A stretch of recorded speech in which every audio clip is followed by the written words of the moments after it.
Hi, everybody. Welcome back to The Extra Mile. I'm Justin, and I'm here with the G5, as always. What's up, George? What's up? We haven't done this in a while, so I forgot what I say next. Oh, yeah, Caleb.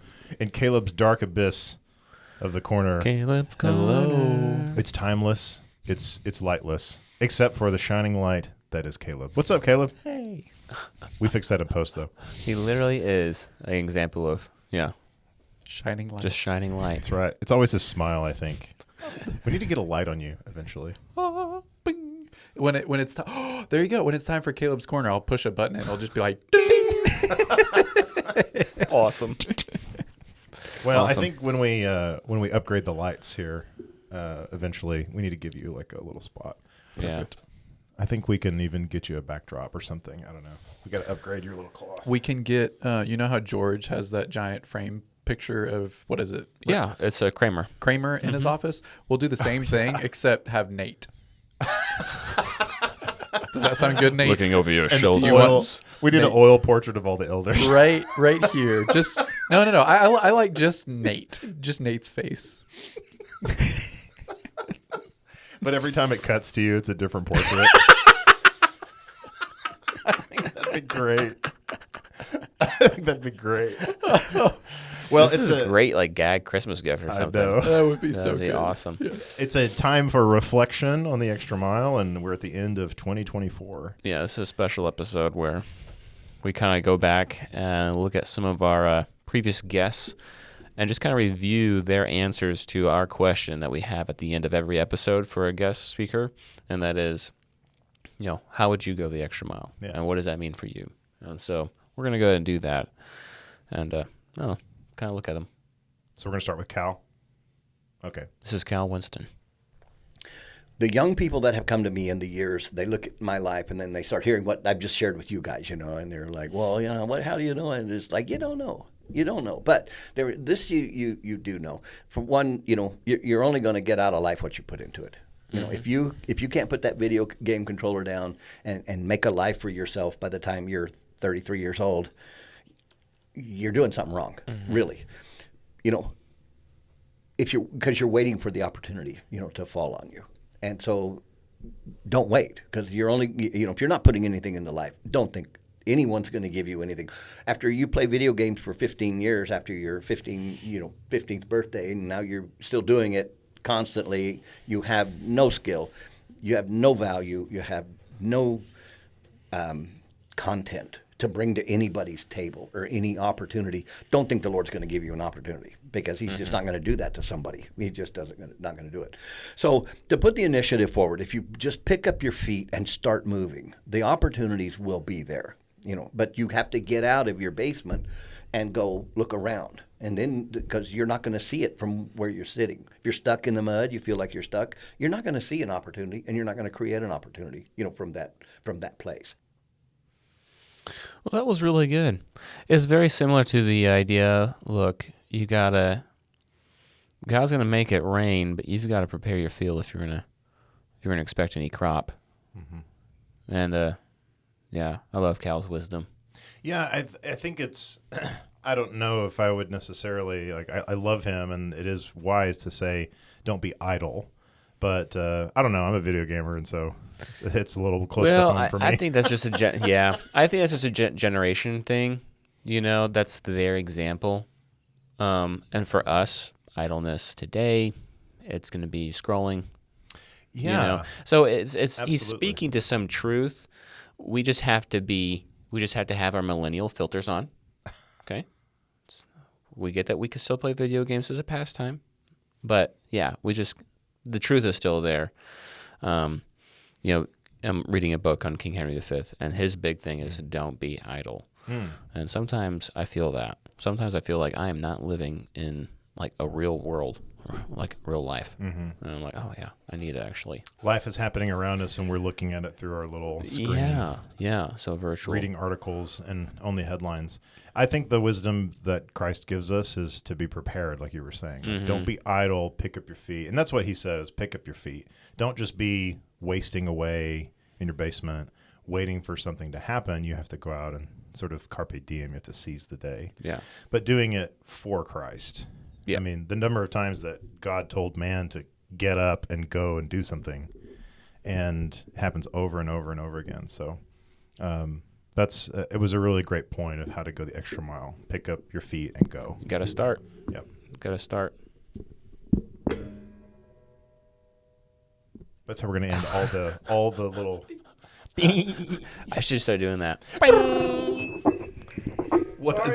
What's happening? It's kind of like when you're a kid and the little door stopper just, 10 minutes. That's just me having issues. Sorry.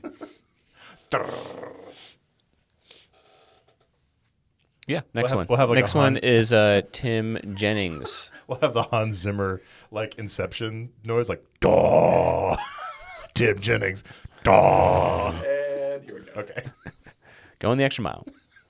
So where my mind first lights is the work of patience. Our fellow man, I think we want to appear better than others, and so we're really quick to put other people down so that we feel better about ourselves. And perhaps to go the extra mile is to have God's perspective of people, to see living eternal souls in every person that we come across, and be willing, therefore, to express compassionate patience towards that person for the purpose of helping them see Jesus, helping them have a relationship with God, helping them to escape eternal judgment and find the glories of a relationship with Him. And to do that takes a lot of effort because people stink and they're difficult and they're hard to understand. And so it takes a lot of effort to actually care about somebody else, go the extra mile, have the patience towards somebody that then allows you to get to know them so that you can let them see Christ living in you so that they can have a greater hope than they currently have. So maybe, in a word, patience. Going the second mile is patience. Mm-hmm. He also said second mile. No, that's really good. I wonder if I'm going to see a theme here where everyone kind of takes this picture of going the extra mile described in the Bible and just focuses on a different aspect of that picture. For Cal, it's starting. Mm-hmm. For Tim here, it's the person he's walking with, mm-hmm. and being patient enough to see him as a soul. And that's really good. We're not just all walking here alone. One of the things that he said about looking at your fellow man as if they are in the image of God, mm-hmm. I think that's this ultimate solution of arriving at the gospel, is that Jesus came to save us from ourselves because we are horrible people and we choose selfishness over others. But then to grow and become like Christ, to see all mankind as worth saving. Mm-hmm. And to be able to say, well, you're not worthy of me going the second mile for you, would be not where Jesus wants us to be. He says, go the extra mile. Mm-hmm. Go the second mile. If someone forces you to do something, do it, and do it willingly, and do it for Christ. Well, to go the extra mile is to go with somebody. Yeah. And I think that's what Tim is saying here. Yeah. Neil Tremblett. One of the things that I'm a big advocate of, and I push, and it is, we always say, with our brothers and sisters in Christ in particular, hey, if you need anything, give me a call. I feel like if you've gone the extra mile, you would know that you don't need to tell them, hey, if you need me, call. You would just go, right? Let me explain. Going 1 mile with somebody means, hey, I sit with you, I go to services with you, I worship with you, I go to the youth gatherings that might be had. Going the extra mile to me would look like, hey, I'm there for them when they're in need. and I don't have to ask them if they're in need. I already know that. I know what their struggles are. So I want to tie it together with what we've talked about of taking that mask off. I know when we started the program, you said we were going to ask this question. I've been racking my brain about where to go with a question like that. And I think going that extra mile is taking that mask off and being real with each other. I really do. That's what I would like to convey with this question, and really genuinely getting to know each other. That to me is going the extra mile, because we shake hands and, hey, how are you doing? I'm Neil. I'm this. I don't. How many names did I hear this weekend? Right? I didn't hardly know anybody here. People that might know the people that are here. We have friends in common, but we shake our hands. Hey, how are you doing? The extra mile to me is chasing the lady out in the parking lot, and having a conversation with her husband, who was too uncomfortable to be in here, who left to go outside. To me, that's the extra mile. That's what it looks like. Genuinely taking the mask off and trying to get to know somebody. To me, that is it. I don't know if that answers the question, but to me, that's kind of where I'm at with the question, is just genuinely being real with each other and knowing each other, not just knowing of each other, but knowing. It's kind of like the question, do you know Jesus? Yeah, I know Jesus. What do you know about him? Well, I know what he said, but do you know him? Mm-hmm. There's a big difference there. I think what he said was it just resonated with me, because that's kind of how I think, or at least that's where I am in my current walk, is that I've experienced Christians being fake with one another, or at least being fake with me. And maybe I would even just give some grace to say that maybe I was being fake with them. Maybe we sort of put on airs and we behave a certain way when we went to the assembly or what have you. But that the teaching of Paul in Christ is that the body is made up of many parts, and that what we as humans want to do is we want to segregate ourselves into, well, we're all a bunch of eyes and we're a bunch of ears, but you have to know and love that God designed the entire body of Christ to be who we are. And that takes a little bit of stepping out into the abyss, especially for people who aren't necessarily traveled and aren't necessarily world connected, like with Christians from South Africa, Christians from Zimbabwe, Christians from Russia, Christians from France. Like we all make up the body of Christ. Well, I think our default is sometimes fake. Our default is fake. Yeah, our default in reactions to people is naturally fake. There's this thing when it comes to relationships and relationship builders. There's fake, fact, and then real. And so we start off with fake, and it's like, how you doing? Good. Not really good, though, really. So I'm putting on fake, and then fact is, what are you doing this weekend? And then real is, let me peel back the layer a little bit. Hey, I'm struggling with this parent issue, and I'm really having a hard time parenting. Okay, now you've peeled back the layers, now you're real. And it takes time. It actually takes the extra mile, I think he's saying, to peel back the layers and get to real, because the first mile is just kind of fake. One of the best ways to get to know someone is actually go on a road trip with them, really long road trip to the other end of Texas. You're just stuck in a car with this person. You're going to have to find something to do, talk about something. It's plane, trains, and automobiles. Yeah, it really is. It really is. Yeah, they end up best friends at the end. Or at least connected. Yeah, I shouldn't say best, but they were connected. When Neil came and visited our congregation, it was very, I loved his visit because he was real. And it was very refreshing to have such real life confessions and real life experiences being expressed verbally in the assembly. And it was, I really appreciated him being so open with us. Yeah. Because it helped me, and it helped me know who he was. It helped a ton of other people who loved it. Yeah. That was good. Again, focusing on the relationship there. I like that. Tim and Leah King.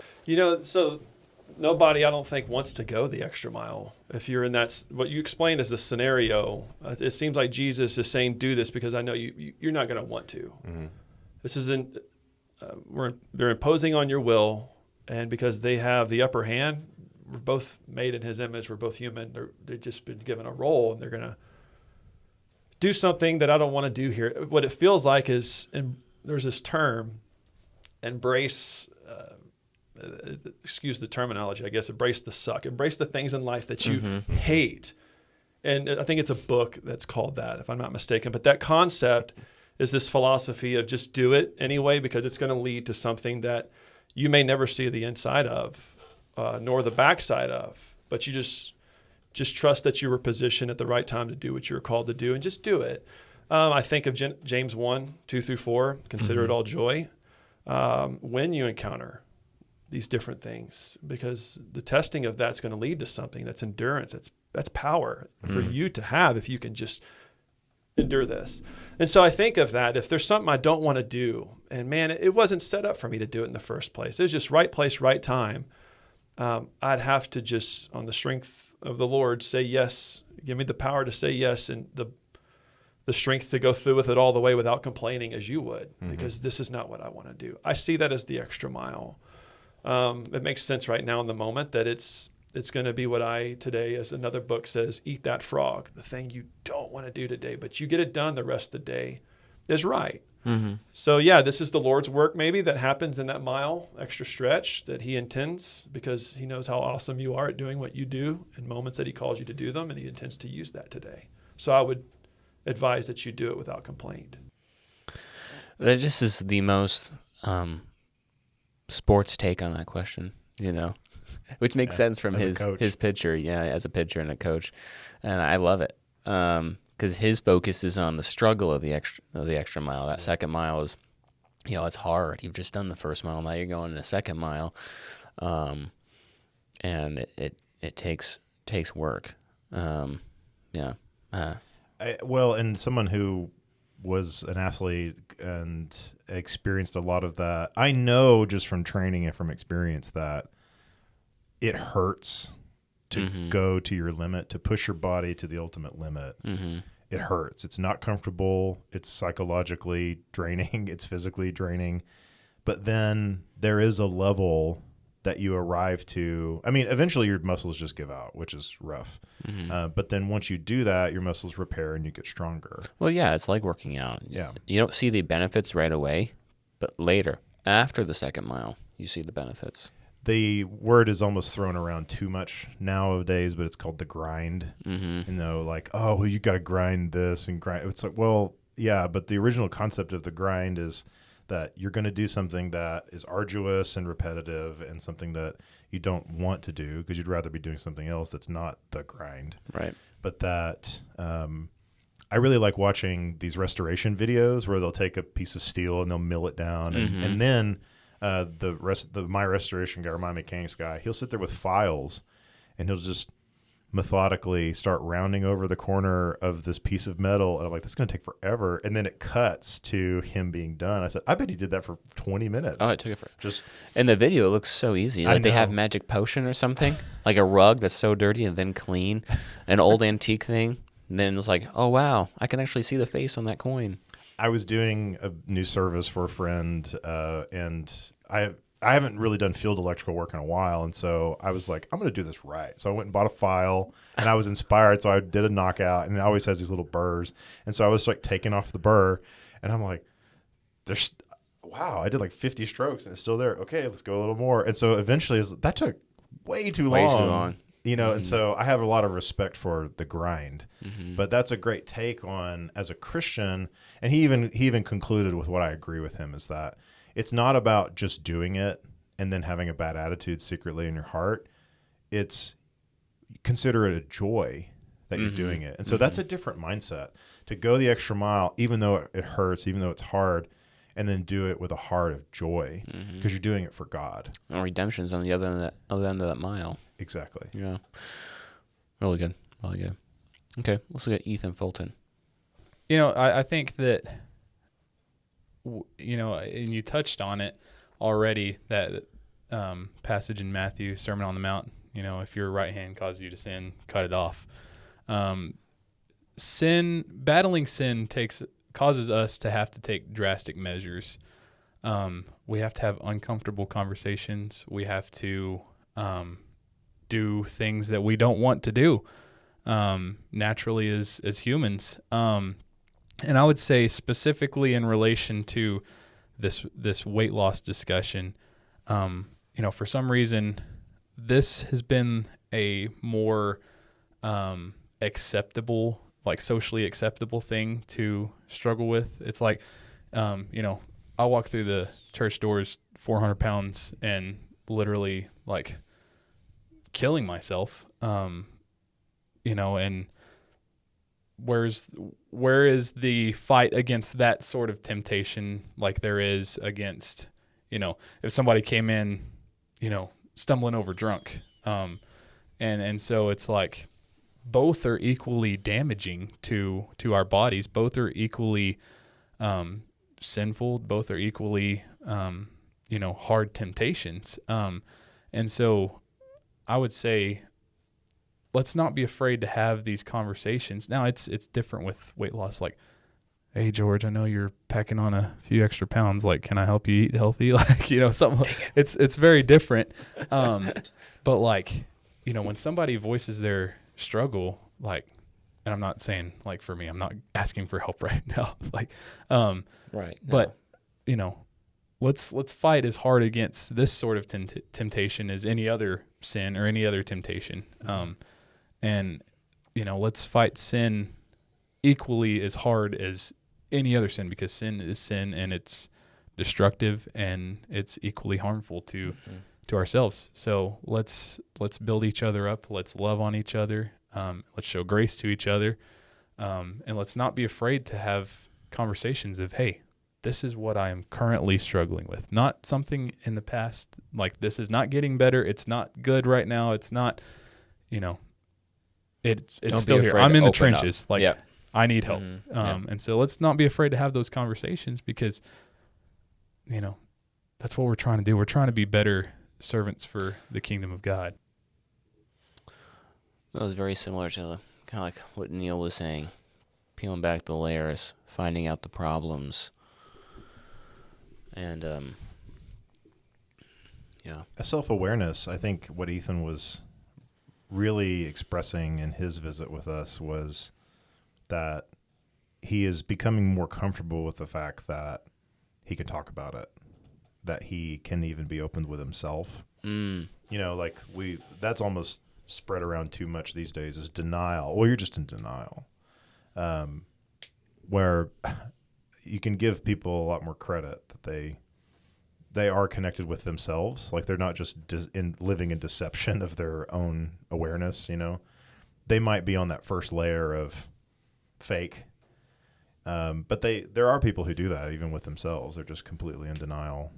But I would say that when you're connected with yourself, that you're hurting. You just put on airs because you don't want to be judged, or you don't want to be that connected with seemingly a stranger, or that they're too afraid to make the connection and go to that next level with someone of reality and making a connection. Because, it's hard, especially if you have a loved one who's hurt you, they've judged you, or maybe those conversations of, hey, you put on a few pounds, maybe that's not nice for a mother to say to a daughter. Maybe that hurts a little more. Maybe they know, they are self-aware. But then to say that there's love, and that, the other side of that coin, that you are an approachable person to talk to about something that's intimate or something that's uncomfortable socially to talk about. And him even being in awareness of, you walk in overweight or whatever, is a lot better than if you're just like literally on meth or something and you try to come to the assembly, which would be less socially acceptable or what have you. Right. But that's an amazing degree of awareness that he had and was able to share. And that's inspiring when even looking at your own self, like in a mirror, when you put the mirror of God up against you and you say, what can I do to be better? Maybe I can bridle my tongue a little bit. Maybe I can stop looking at pornography. Maybe I can stop stealing, and that whenever you're able to have that conversation with yourself is when you get closer to God. You're preparing yourself to help others go the extra mile as well. That's exactly. You are arriving at that level where when you can turn and be open with what you're struggling with, that's when people open up to you, and then everybody's getting better. That's precisely why God gave us the church. Yeah. Is that we are all working together to be sanctified. Yeah. Amen to that. Amen. All right. Brent Hunter. I think Jesus is saying, be willing to do more than what's fair. I think that's going the second mile. In the context of, that day, there was a law on the books that allowed a Roman soldier to just countermand some Jewish slave, and they were all slaves under the Roman boot, right? And the Roman Empire. And you could just tell somebody who's out in the field, I need your help right now. You carry my bag 1 mile. And it was one of the things the Jews really hated, as you might imagine. It's like no respect for their workday or what they're doing. And that was what the law required. And so you could be thrown in jail if you did not carry this Roman soldier's bag. And so they hated that. And they're asking Jesus, what do you think about that? And he shocks them by saying, well, change your attitude about this and go the amount you're supposed to, but don't do the minimum. Tell this person, okay, do you need me to go another mile? I don't have to, but I'll do that for you if you need it. Now, what kind of impact is that going to have on the person who resents this law if you're willing to do more than what's fair and go the second mile? And the other person is the Roman soldier. What? Why would you do that for me? Do you think that would, maybe bring about some conversation? Do you think that would break down prejudice? Do you think that would help the situation more than harm it? I think it would help the situation. So it's really interesting you asked this, because my very, very first sermon as a young teenager was on the second mile. Okay. So it always has a special place in my heart, because that's what I talked about, a little 10 or 12 minute talk. And I was intrigued by it. Okay. And I think we all need to be willing to bend over backwards, not to be resentful, not to be bitter, even if somebody's imposing upon us in a way that really shouldn't be. This is the situation I'm in. I need to learn to be content. And maybe I can even reach this Roman soldier and we can become friends. Yeah. And that would be a good way to do it. And I imagine the conversation with this Roman soldier was like, what? Why would you do that for me? Well, then you can talk to him about the kingdom. About we come not to be served, but to serve. And we're on a spiritual plane, not a physical plane. And we're not some threat to you like you think we are. Now, what if everybody had that spirit, that attitude, could turn the world upside down, right? And that's what the early church was able to do that in many ways we're not doing very well today. They won the hearts of the people. They did things that demonstrated their faith far beyond just teaching them the truth and pointing out their sin. My understanding is that during the bubonic plague, for example, that a lot of the people would throw the people out on the street as soon as they were infected because they didn't want to be infected, and they just left them out there to die. And the Christians were well known for finding these people in their suffering and taking them home, putting themselves at risk, but do good unto all men, right? Especially the household of faith, and saving these people just like they would save these little infants that were suffering from exposure and left out to die. And the Christians would save them and then raise them as their own. And then they'd learn about what happened and how the pagans had left them out to be sacrificed, and the Christians raised them up. And they became some of the most passionate missionaries anywhere, talking about the love of Christ and how they wouldn't be alive if it wasn't for their love for me, a person that's a perfect stranger to them. They'd raise them as their own.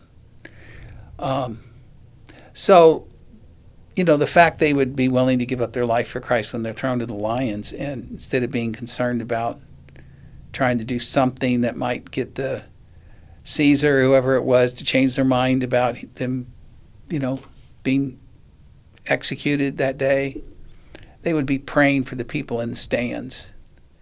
And they would show concern for the people that would do such a terrible thing to them. And they would literally do what they could to preach the gospel from the arena. And in several cases, I'm told the lions went up and they're starved, right? They're hungry. But they respond to fear. If you run, they'll run after you. And if they can tell you're afraid, then that just further empowers them. But these people were not afraid to face death. And these ravenous lions would come up, and they could sense that they weren't fearful, and they'll kind of walk around and smell and walk away. And the people in the stands knew that person wasn't afraid. And then they get done with watching this, and they say, there must be something to this Christianity. Are you kidding me? I need to learn more about this. And before the Edict of Toleration and all that, 40% of the city of Rome had been converted. And a lot of it was because of what the Christians could witness as a martyr in the Colosseum. So what was meant to be a way to completely stamp out Christianity was one of the Christians' major ways to evangelize. And they were willing to give up their life for this witness. Now, how many of us have that kind of spirit? How many of us even think about not worrying about suffering or death if it's going to bring about the salvation of souls and an opportunity to witness to maybe, 50,000 people in the Colosseum or something? I mean, wow. I mean, they won the hearts of the people. And I in my own life, I'd be the first to admit, what am I doing to demonstrate in a powerful, practical way my faith like the early Christians did? Yeah. So we want to restore the New Testament church. It's one thing to restore the structure and the organization and the name, and all that matters, but what's more important is restore the spirit. Let's restore the spirit of New Testament Christianity, the spirit of New Testament evangelism and of sacrifice and of holiness and of hospitality. That was the thing that made the difference. It was the lifestyle and the love that they would show toward each other and their brother. And then it's like the actual doctrine, the structure came after that. But we want to, distinguish ourselves from denominations and teach the truth about these things. But in many cases are just as comfortable and involved in the world as people of the world, you know. And we just have to really spend some time thinking about our commitment and what can we do to go the second mile to do more than what's fair, to demonstrate it's not about fairness, it's about love. That was such a exegesis on that passage. It was a very preacher answer. Well, I mean, as he even explained it, I've always appreciated his response to that question because he's got decades of thinking about it. Mm-hmm. And I think a lot of our guests, we kind of spring it on them, and they have to just. But I think those answers are very pure and wonderful, and I'm actually really glad that we're doing this. Everyone's given a good answer, but he pointed out something like the type of person that we should be going the extra mile with as well, and staying within the context of Jesus' sermon. You were to, turn the other cheek or love your enemies. But who are we walking the extra mile with? And for many people at that time, it would have been, they're a person they're enslaved to. To them, that was the Romans. It was their enemy. And so you can kind of think about your own enemy and who you should be walking the second mile with. Because what makes your faith stand out, almost actually unbeatable, is your ability to go the second mile with your enemy. And I think that's what he was going at there. It takes a change of mind to really, and heart, to look at death and be fearless, to look at your enemy and see love. Mm-hmm. Especially someone who's, that's what you see over and over and over again. But the people of God, Stephen, even forgiving the people that are actually actively killing him, Jesus forgiving people that are actively killing him, Christians in the in the Colosseum that were facing death, and they're forgiving the people who are actively killing them. And Jesus even says, "What greater love is there if you lay down your life for your brother?" Mm-hmm. And so, if that in your sacrifice causes people to stop and consider the ways of Jesus and being nicer and being better, That's how God can turn something that's evil and turn it to good, Mm-hmm. is to say the thing that you're trying to stamp this out is actually the thing that's going to blow this Yeah. into a fire. Well, to your point, Stephen was going the extra mile and taking, just along with Jesus' sermon, taking the blows from his enemy, praying for them, forgiving them. And the whole time, Paul is there. And when we don't know for sure, but he remembers that. And to some degree, a seed is planted. It may not take fruit or grow till much later because his heart is maybe hardened, and he'll go on from there to persecute Christians. But it's mentioned there, and it's still, even though it's dormant, it can still grow, and it does. And that's what we can do too. We may not be able to see the fruit of it, as Tim had said, but it's there. It's there for the gospel to grow in our enemies. Yeah. Michael. My answer would be to take it step by step, because we can get so bogged down by seeing the mile and then the extra mile that we have to go, and we're like, man, I have to walk all of this. And so we get bogged down by fear. Man, this is going to take a long time, and what if I fail in the first mile, or even in the second mile? What if I fall and fail? And like I said, this idea in this verse in Joshua 1:9 just has been changing me a lot recently.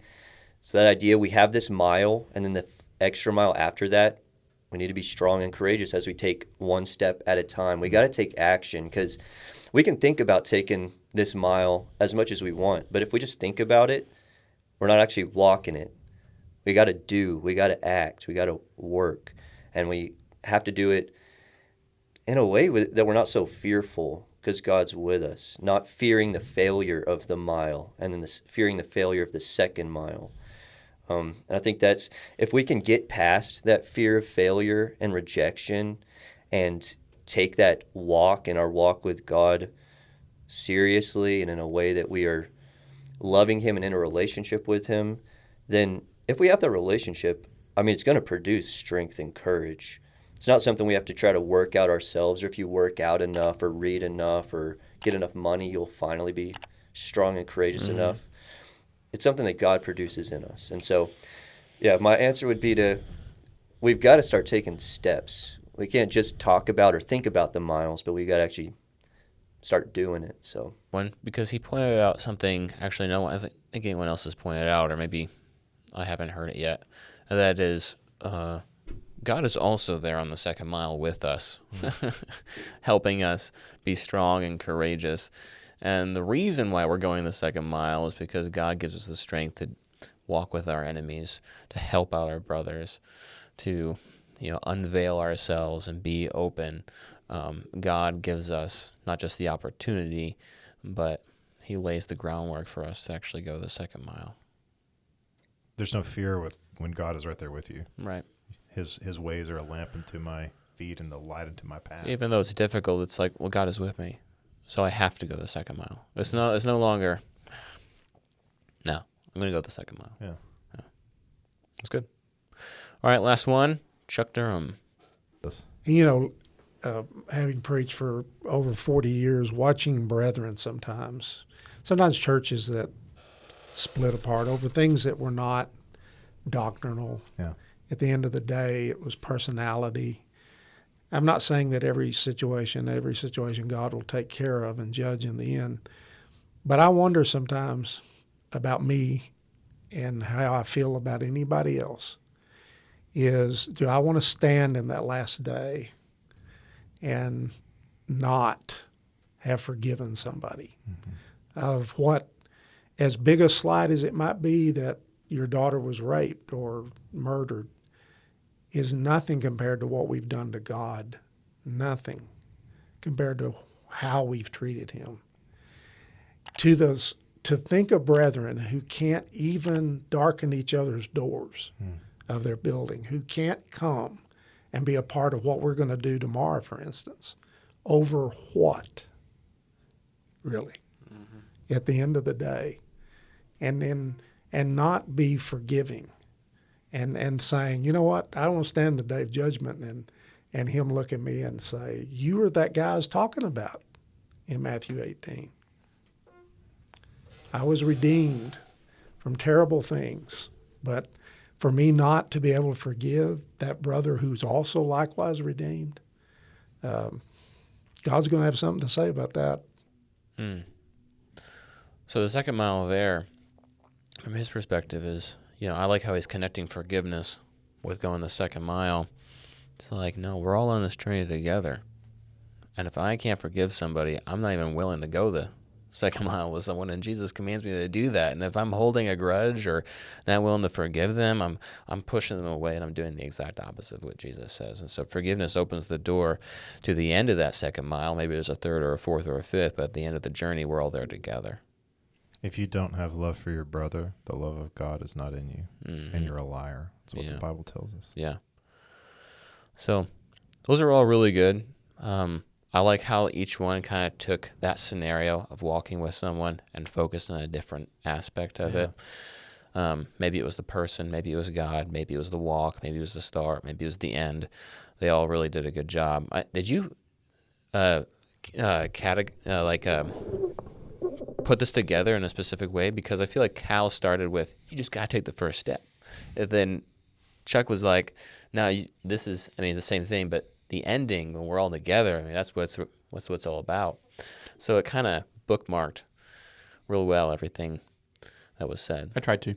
Oh, you did? No. Okay, cool. I love how every person, and I think first we can thank all of our guests for their answer to our question.